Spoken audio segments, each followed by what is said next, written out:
Tonight, researchers and scholars from all over North America have descended on St. John's, here for the one-of-a-kind plant life.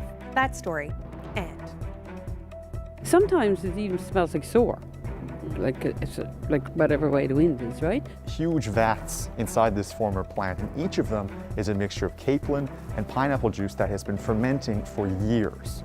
A big and much appreciated cleanup is coming to St. Mary's. We take you inside the putrid plant that's got a community keeping its windows closed. Limits to which Israel will go to protect what it views as its national security seem to be limitless. Local reaction to Israel's targeted attacks against Iran and what that might mean for the Middle East. Some gymnasts from this province competed at a national event in Calgary last month, and they did quite well. I'm Jeremy Eaton, I'll have that story coming up.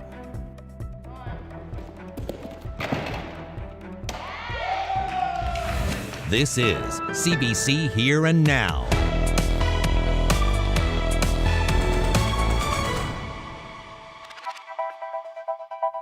Good evening and welcome to Here and Now. I'm Heather Gillis. After decades, residents of St. Mary's hope to soon be rid of the stench coming from an abandoned fish sauce plant. It hasn't operated since the 90s, but hundreds of thousands of liters of rotting liquid remain inside.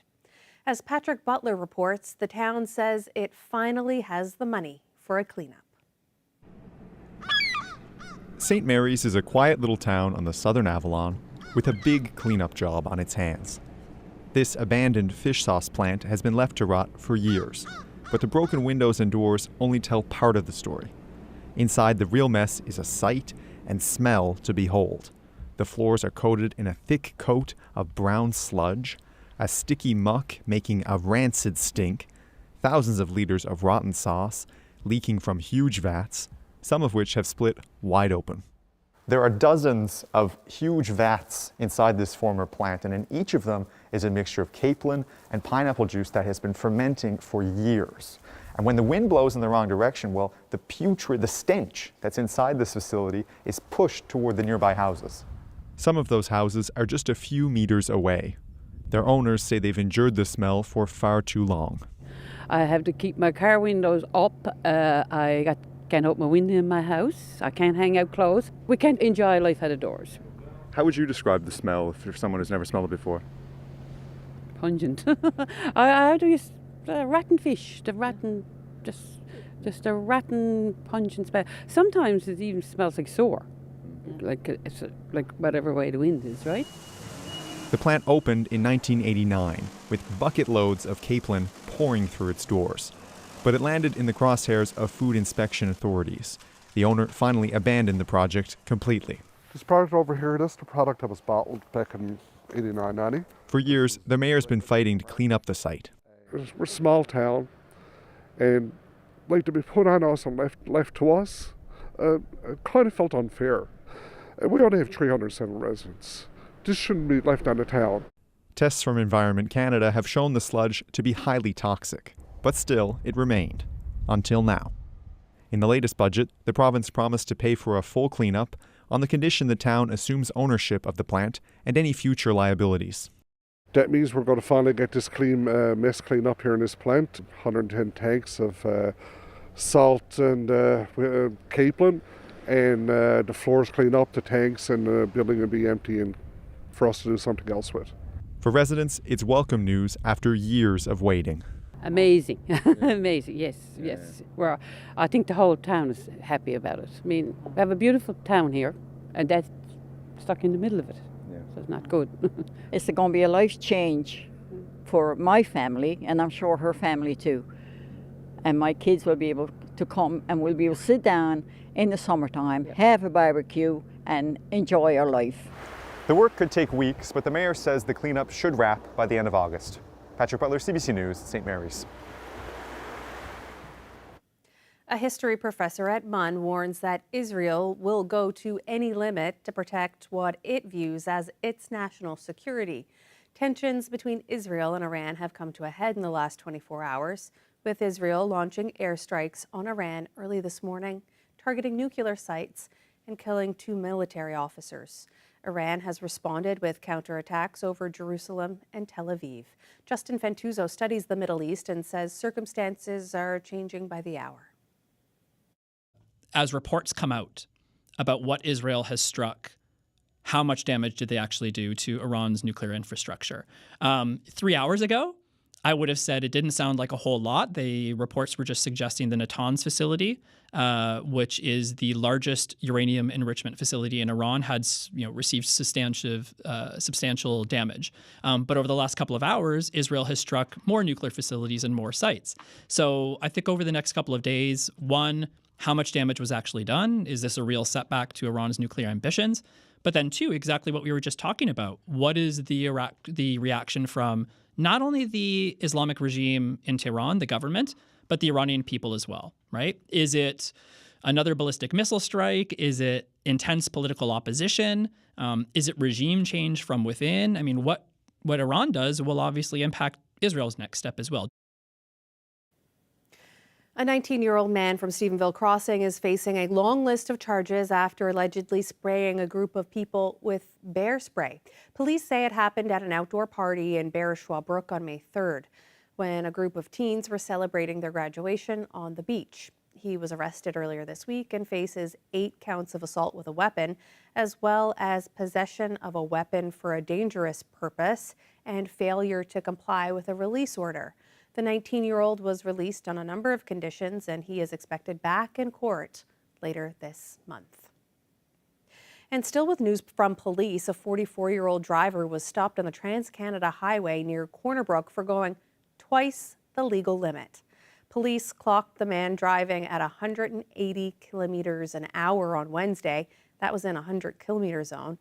That driver was ticketed for excessive speeding. He also had his license suspended, and the vehicle he was driving was impounded. Police are thanking the public for continuing to report instances of dangerous driving when they see it. And gymnasts from this province recently competed at the national championships in Calgary, and that's where they earned a lot of time on the podium. The team brought back a lot of hardware too, and it seems more might be coming in the future. Jeremy Eaton stopped. We had 13 gymnasts travel to Calgary, Alberta for the national championships. We had kids that ranged from level 9 to 10 and trampolinists in level 5. They did incredible. We were so excited with their results. We came home with 9 medals total, which was very impressive. It was actually the best that any club in Atlantic Canada managed in those levels.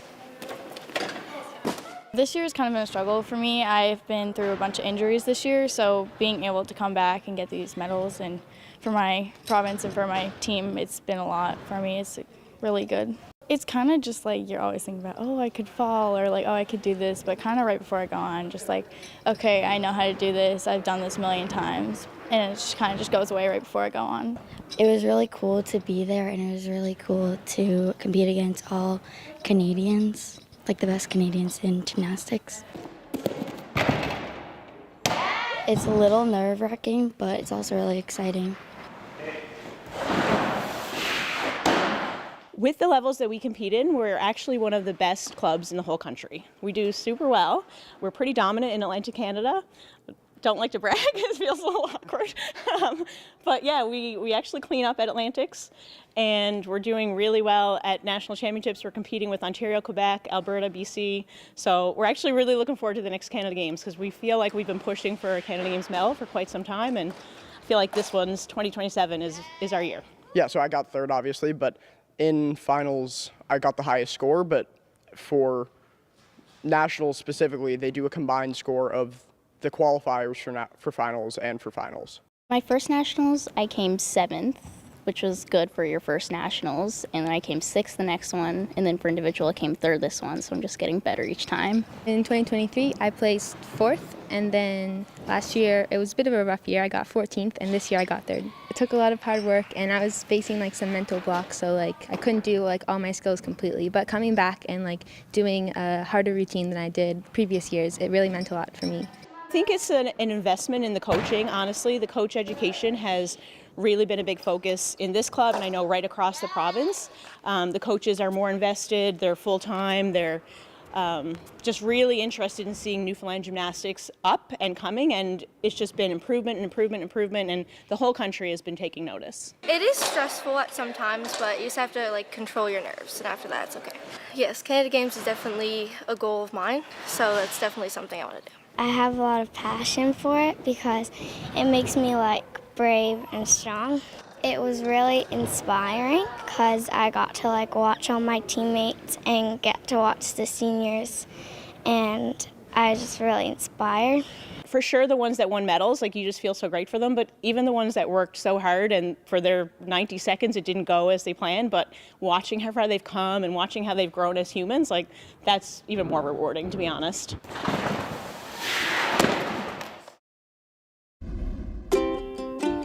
We're here in the most easterly point in Canada, where it's a long way to travel, but the Canadian Botanical Association made the trip. They brought together plant-focused people for their annual conference, and it's actually the first time that conference has been held here in nearly 50 years. They traveled out to Cape Spear to look at the unique plant life here, and they also went to Munn's Botanical Garden. Everyone is really happy to be here. There's a lot of just like, I don't know, very passionate people here about plants, and it's just, it's great to bring everyone together. There's a lot of excitement in the air, that's for sure. So I wasn't sure, I want you folks to hear what you want to hear. So it's a very exciting day. I'm a participant in meetings and conference this week for the Canadian Botanical Association. They're actually coming out to the garden for a tour. So that brings lots of really focused plant people all together to share their research, share ideas, share teaching methods. As much as we love the garden side, there's a whole whack of work that we do behind the scenes, and we have like a whole nursery production. We have some really rare plants that we sort of keep safe. I'm very excited to show people around and hopefully get some very hard-hitting questions. It's huge. Newfoundland is such a nice place. It has such a great and unique biodiversity and plant ecosystems and stuff like that. And I think it's really great to bring everybody from Canada and around the world and the States and everything all together here to discuss plants and talk about plants. It's awesome.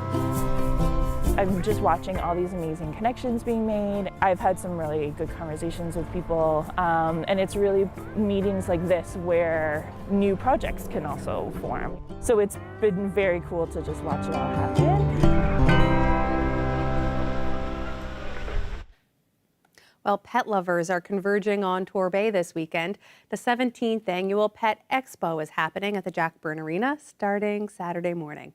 Sheila Collins is the president of Beagle Paws in this province. She organizes the event, and she told the CBC's Jen White about the decision to change locations. We've had a lot of great years at the glacier. We did decide to go to Jack Byrne. It's more of a modern facility. Things are all on one level there for easier access. And we're hoping, the change will be good. We've got a lot of positive feedback. So we're quite excited about the new venue space. It's a great opportunity for families to get out. They can bring their pets along to the show. It's one of the few venues around that you can do that. We have the famous wiener dog races, so that brings in a huge crowd, and the Dachshunds group of Newfoundland organize that every year. We usually see about 40 to 50 Dachshunds in this race competition, so really that it's many? Quite fun. Yeah, My goodness. Yeah. That's a lot of little legs going at once.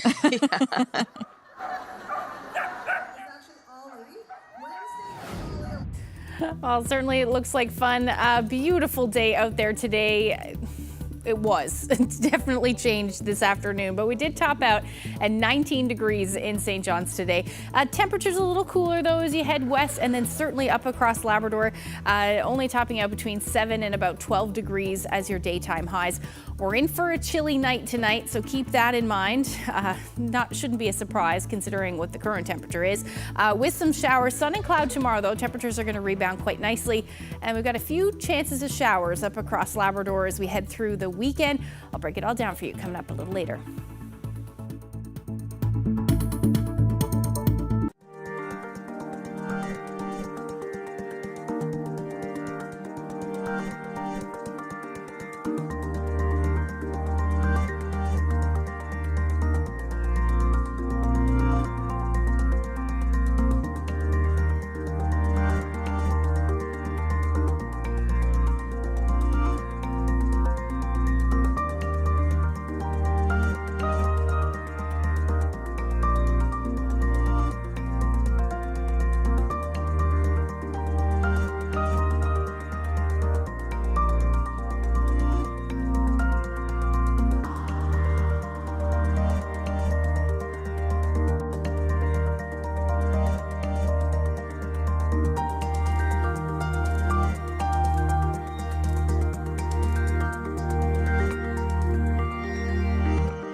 Welcome back. A local advocate for survivors of clergy abuse is being recognized with a national Humanitarian award.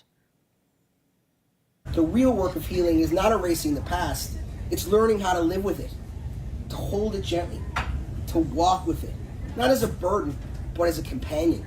Gemma Hickey received the award at the annual Canadian Psychological Association conference, which is happening in St. John's this week. Hickey spoke with the CBC's Adam Walsh about what that recognition means. My whole life has been about saying, I'm not going to be a statistic. I'm going to beat those odds. I'm going to push back and be something different. And, I think that this award from Canadian psychologists sends a powerful message to young people out there right now who are really struggling, particularly in places like Alberta and so on. And so I hope that the fact that they've given me this award, it's affirming and celebratory because it's a win for not just me, but for my entire community. What's the road ahead? So you talked about flipping the switch, the messaging for young folks, the support needed, right, for communities. Absolutely. What's coming up with you? Well, I'm heading back to Geneva next week, and then Rome, and then Toronto to do a book reading about a collection that I was included in on conversion therapy and my contribution to getting that banned in the country. And that's why this award here feels like a full circle moment for me, because I did see a conversion therapist to try to change it. It almost cost me my life. And so that's why I do the work I do for young people out there. And the message really is that you can be who you are, just drown out the noise, take care of yourself. I really push self-care because, we need them as much as they need them, And so the message is you're not alone, hang in there. Local musician Kelly McMichael is beaming because she's made the Polaris Music Prize long list. Her latest release, After the Sting of It, is the only album from this province to make this year's list. This is McMichael's second time catching the eye of the Polaris Prize jury. Her debut album, Waves, made the 2022 shortlist. CBC's Chrissy Holmes asked Kelly McMichael about how it feels getting national recognition for the second time around. Yeah, I was a little bit nervous to follow up the first one. And, when something's really, really well received, then you have to, that's the pressure on to follow it up. But I also had a confidence to, pursue my goals, maybe set the bar a little higher, be a little more challenging and experimental. So I did some of the recordings myself, and I think that allowed for me to get a little more wild and weird in my home studio. I had some sort of witchy themes. I was processing a very difficult thing sort of that I went through in my personal life, and I wanted to just go dig into the deep corners of my mind. It was also, a lot of these songs were written during lockdown, and so I was faced with this difficult thing that happened to me, this really painful, sad phase in my life, and also lockdown. And so I was like, let's crawl around into the corners of my mind and just go wild. How do I say this? If I were to guess what you were wearing in that room putting this together, I went more I felt like there was some disco-y residue in there too, right? Because might have been moody, but boy, you gotten us to dance too. You don't want to dance jam. Yeah, thank you. There was some positive dancing. Yeah, I was there was some celebrating myself and my independence post the ending of a long-term relationship. So I think maybe that's some of the disco in there. And a return to, I've always been piano was my first instrument, and I did a lot of synth work in my life. My last album was a bit more guitar focused, but I guess I was trying to honor, my early roots. So I went down some synthy kind of dance paths, and I like making electronic music as well. So I let myself experiment with a bit more of that, and I hoped that my guitar rock listeners would be open to that world.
See your dealer for details.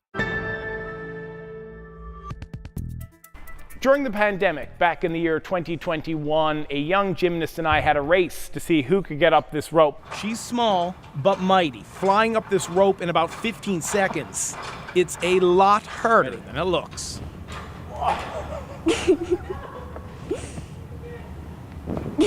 Well, it's 4 years later. Kyla Piercy's a little older, I'm a little fatter, so let's see how it goes. Kyla, how quick can you get up?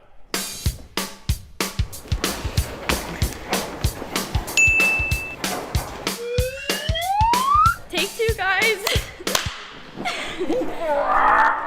Yes. Oh my God, that's way better than last time. That was better than last time. Older, fatter, not better. That was better. That was great, that was great. Thanks.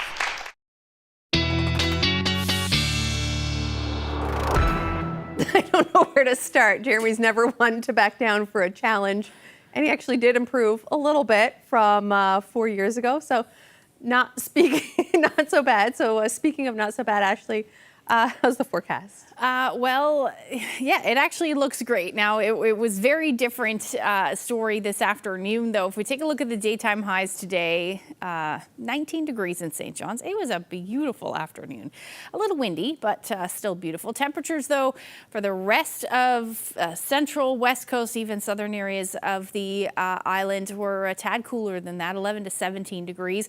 And then up across Labrador, coastal areas seeing temperatures only sitting in the single digits, otherwise between 10 to 12 degrees. Now, temperatures quite literally jumped off of a cliff, at least the cliff of temperatures for my chart here. So 19 degrees at 3 p.m. Within a matter of minutes, the temperature dropped 11 degrees. And you can see why. Winds went from westerly to northerly, and as soon as we see that shift, those temperatures plummet. And we're down to 5 degrees now in St. John's with those winds out of the north. They're going to stick around as we head through tonight. We can see those temperatures across, for most areas anyway, sitting in the single digits, especially if you are in onshore flow. A little warmer through central. And now the difference would be the mild temperatures, relatively speaking, for the south coast, 10 to 15 degrees still Burgeo sitting at still 15 degrees. So we have those temperatures really not moving a whole lot across Labrador either, but as we head through tonight, we will certainly see those temperatures drop. And along that front, with that shift to more northerly winds, we're seeing a few showers around as well for the northern portion of the Avalon at the moment.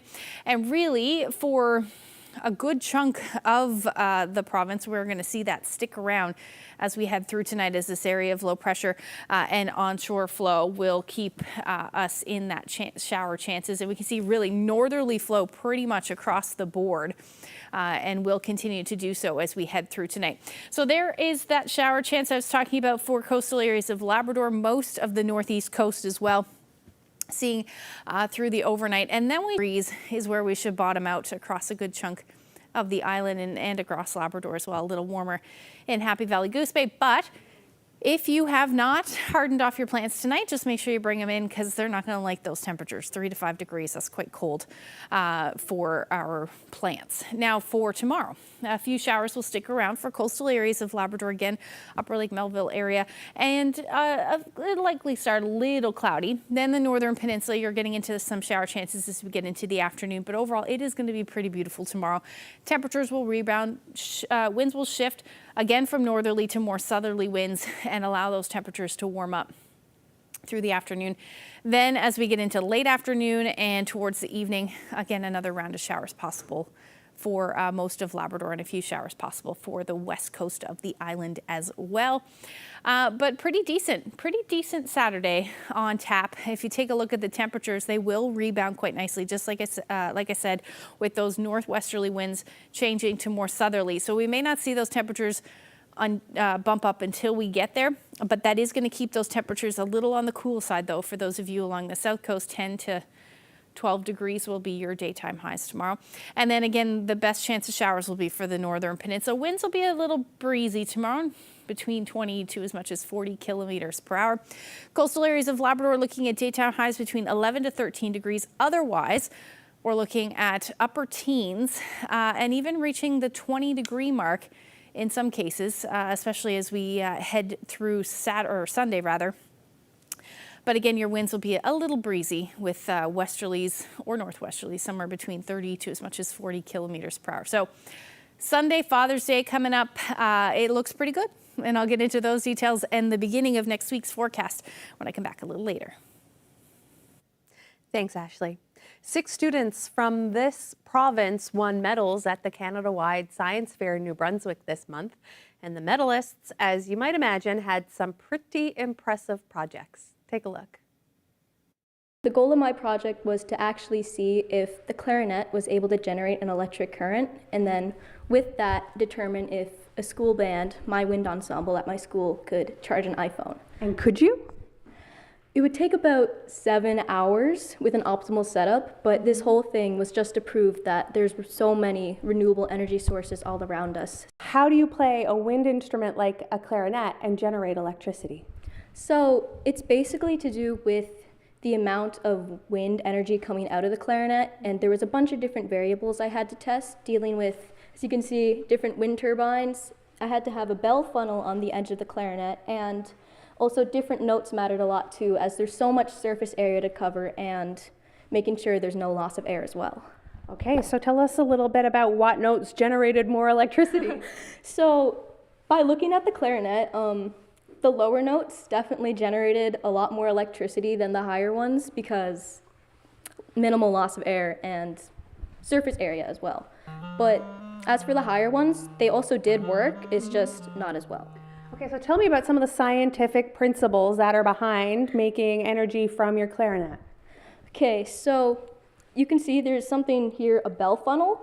That actually had to do with being able to constrict the air coming out of the clarinet to increase the velocity, because on its own, the wind turbines weren't able to spin with the clarinet, with just the air coming out of the bell of the clarinet. So the funnel was included to increase the velocity of the air, and that's actually something called the Venturi effect. This is a multimeter, and it's used to read the amount of amperage or electricity that's generated. And how many amps did you get? So on average, I generated about 8.94 milliamps, and my peak amperage that I got was about 10.9 milliamps, and that's actually enough to power digital tuners, which is something that musicians use all the time. How did you come up with this idea? So it's actually a bit of a funny story. I was sitting at the supper table with my mom, and I'm a huge band nerd. So I was like, how can I practice more? If I was able to charge my phone when playing, would I practice more? Because my phone is a big distraction. So that's when my idea came. If I could generate electricity with my clarinet and use that electricity to charge an iPhone, that would make me play more. I won a gold medal, and I also won a challenge award for energy. And how did you feel when you won those awards? I was very happy. I was very proud and very surprised as well, because this idea that I had, I didn't know it was going to go as far as it did. Emily, tell us a little bit about your project.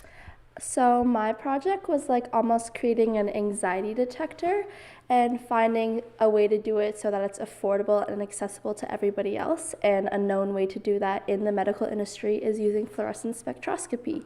So this is using a molecule that will glow a certain intensity, and that can correspond to the concentration of serotonin within you, since serotonin is closely linked with anxiety levels. How did you come up with this idea? So the basis behind my idea was actually also with my parents, since they're also professors. They teach a lot of students who experience anxiety disorder. So tell me a little bit more about the details of this. How do we detect the serotonin? So my fluorescent compound isn't exactly a direct binding, but it actually follows an indirect process so that serotonin can be detected. And it's using the Mallory reaction, which is like a photocyclization process, where as you bombard the molecule with more light, the intensity will increase. And because of this, I discovered that serotonin acts as a catalyst in the reaction, and you can correspond the concentration with the rate. So that was the whole basis of my project. And so what did the judges think when they saw this? Because this, you're using a lot of big words and it sounds really impressive. They were really cool with the idea because it's not a very studied idea at the moment. It's serotonin, anxiety disorder, they're all relatively newly studied. So they were like amazed that something like this could be discovered, since also serotonin at the moment hasn't been discovered as a catalyst in the Maillard reaction yet. So there's a lot of like new discoveries, and just like the idea being new, they were like, wow, and just like very cool and interested in the project itself. Can you tell me about any awards that you won with this project? So I won a silver medal at Canada-wide Science Fair with this project. So tell me a little bit about your project at the Science Fair. So basically what my project aims to do is prevent pressure injuries. So it is really big on preventative medicine, where bed sores are a really common issue in nursing homes nowadays. I know a lot of nurses who are going into work and just rotating patients on the daily. So the way they prevent it really is to be rotating them, but it is labor intensive for healthcare workers, and the idea was basically to automate a hospital bed so that this stress was lifted off of the nurse's shoulders and is kind of personalized to a patient's needs. My idea with this was to personalize it using sensors, especially pressure sensors, that are embedded within the mattress, so it can map a person's body and the way they move on the bed. And then with that, we can map their movements and then ways to reposition them, especially not just for pressure injuries, but if they are experiencing any other issues with other sleep disorders, this can be very useful for that too. Using the pressure data collected, create a machine learning model that can identify a patient's posture. So I used a convolutional neural network, which is basically a machine learning model, and it's very good for image classification. And what I did is I could predict a patient's position, whether or not they were on their back or on their side. And then using that prediction, I could determine how long they've been in that position and whether or not they need to be moved around. And then from there, the prediction would be sent to, would be run through a Raspberry Pi, which basically would then control little motors within the bed prototype which I made, and reorient the patient automatically. How did you come up with this idea? So basically, my sister's in med school right now. She's been a bigger inspiration for me. And a lot of the time she'll come back home and she'll tell me about different things that she learned. And most of the time it's really gross and I don't want to hear about it. But the pressure injuries were something that caught my interest, just because they seemed so painful, but seemed so preventable at the same time. And I thought, with all the technology that we do have today, it does seem like there's a better way to go about this. And that was kind of where the idea grew from. It's now been a full year since the road ambulance service became a fully integrated public system with a central dispatch linked to 911. The 800 paramedics and EMRs working the service have responded to more than 100,000 calls over the last 12 months, and many are driving brand new ambulances. I'm excited. I think we've got a lot of support from government in terms of funding for these new vehicles, and our interest is to provide the best equipment possible to the paramedics of this province to be able to provide the best care possible to the patients that they serve. I'm Terry Roberts. I'll bring you that story next week.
Welcome back. Twillingate continues to mourn the loss of Jack Troake. Last night, Troy Turner brought us a special story about the death of the well-known sealer. He passed away at the age of 88. Jack was no stranger to speaking his mind and often advocated for the fishery here on CBC television and on radio. Back in 2018, Anthony Germain spent some time with Troake in his hometown, and we dipped into the archives to bring you part of their conversation.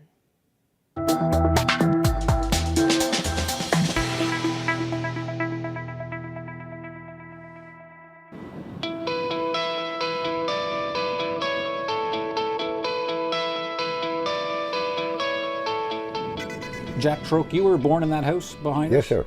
And I was in the same bedroom I was born in, I was sleeping now today. Going on 82 years ago. Yeah. And how old's that house? It's in excess of 200, we know that. Right. Yeah. So 82 years of age, you shot your first seal when you were... No, Nine? I batted it. Oh, you batted it? Yeah. All right. With a gap. And you went on to become a sealer? A sealer, and a little bit of everything. On vessels. I made 7 trips south of the equator. I worked up in the Arctic, building these early warning radar stations. The Cold War was on. So you spent your life living off the sea? Yeah. You spent a good number of years of your life, not just sealing, but then when the whole animal rights movement happened, you and your son basically took on the animal rights people. Yeah, we did. I've been spit on. I've been called every conceivable thing in this world you can call a human being. I wish my kids drowned in their own blood. Want to come down and burn my house down and barbecue my wife and kids. But I challenged the bastard. He wouldn't come down. Men against the sea and ice. And that's all, sir. I mean, it's something we've done all our lives, see, Anthony. You know, it's a part of our culture. You've done it to put food on the table and to keep the bloody roof from leaking. Like a job, same thing as the school teacher, whatever, you know. That's what make our living over the sea, you know. And that seal fishing was a very, very important part. What do you think the seal hunt's going to be like this spring? Is anybody getting ready? Well, there's one boat had it now, matter of fact. And this is the second trip we went out with. One boat? Just one boat, yeah. What was it at its peak? 500 or 600, 700 or 800. We had a quota, which was 400,000. They're like 400 a day now per vessel. Right. So the operating cost of the vessel, the ammunition and all that, can people who hunt seals, can they still make money? Oh, yes. Yes. Sometimes I go up sealskins, I go up to $100 a seal. Do you wish you'd done something else? No. The only one thing I would have changed in my life, I wouldn't have retired when I did. That way my son would have been still alive, Gary. Gary. He died on Thanksgiving Day 2000, and a young man married my granddaughter right there 4 months. Yeah. But you actually warned your son that it was a big sea that day, right? Because I said to him, I said, Gary, the Department of Fisheries, boy, he wants to go and off them nets, let them all up. I said, we got another 360 here sitting in the shade, so. Oh, that's the gear regulation? You got to pull the gear up? Yeah. Yeah. It's supposed to have your gear up, see, Saturday evening, 6 o'clock, put it again Monday morning, 6 o'clock. Right. Now, the week before that, there were 5 or 6 fishermen charged, but they never had their gear up. So he went out to try to get his gear and kept so he moved and died. Got his body, never got the young man's body that was married to my granddaughter. Do you find it frustrating at the age of 82 that you still find yourself, kind of batting heads with DFO regulations? Yeah, very frustrating. And matter of fact, it's getting worse and worse and worse. Like the size of the boat, you go up there to the marine up there and see the way fellas got their boats cut off. Now, if they come under the Department of Transport regulations, every one of them boats would be turned down, but they're too small, they don't come under that regulation. So they get their kicks out of that. See if they smoke marijuana.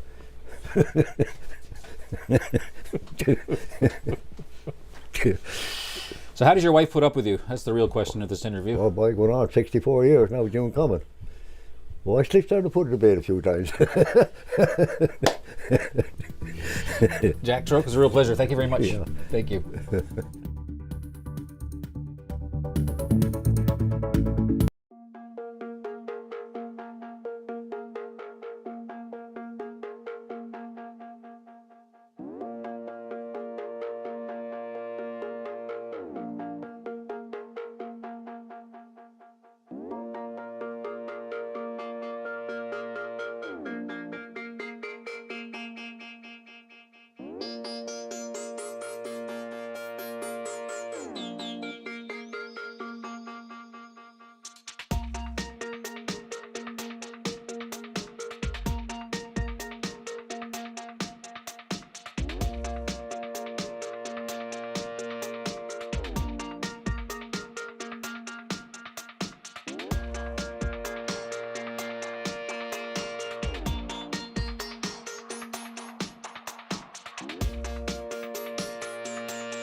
Time to bring some special greetings now to some special viewers celebrating big milestones.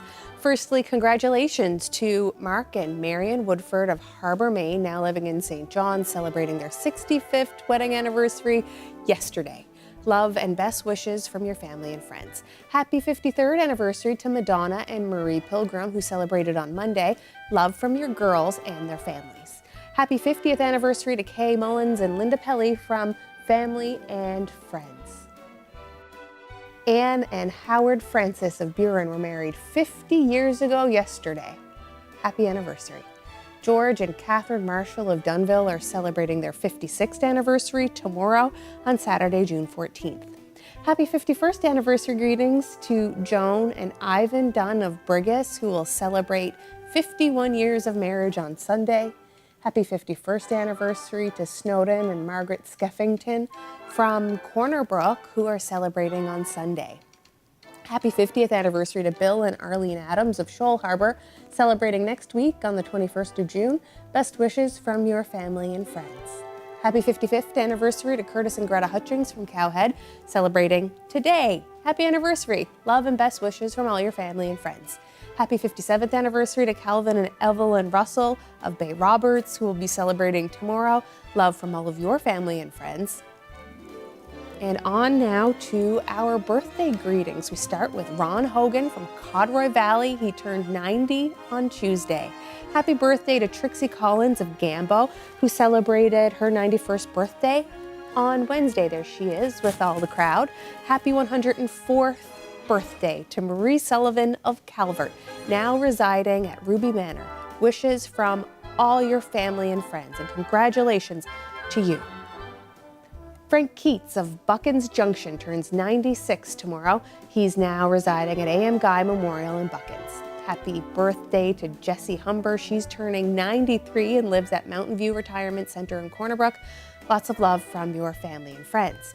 Happy birthday to Maud O'Keefe from Pooch Cove, who celebrates her 93rd birthday today. Greetings from all of your loved ones.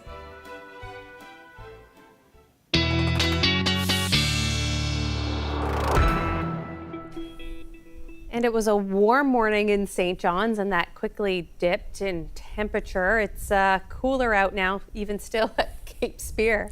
Yeah, safe to say tourism season has started, and Zach Gowdy tells me he even spotted the fin of a whale while he was out there. Thanks to Zach for these beautiful shots. Lovely day. Looking a little windy out there, though, It sure is. It sure is, yeah. What's in store for over the weekend? Because, of course, we have Father's Day coming up on Sunday. Lots of people might want to get outside with their dads or their father figures. And they have a great day to do it. It should be a pretty beautiful day on Sunday.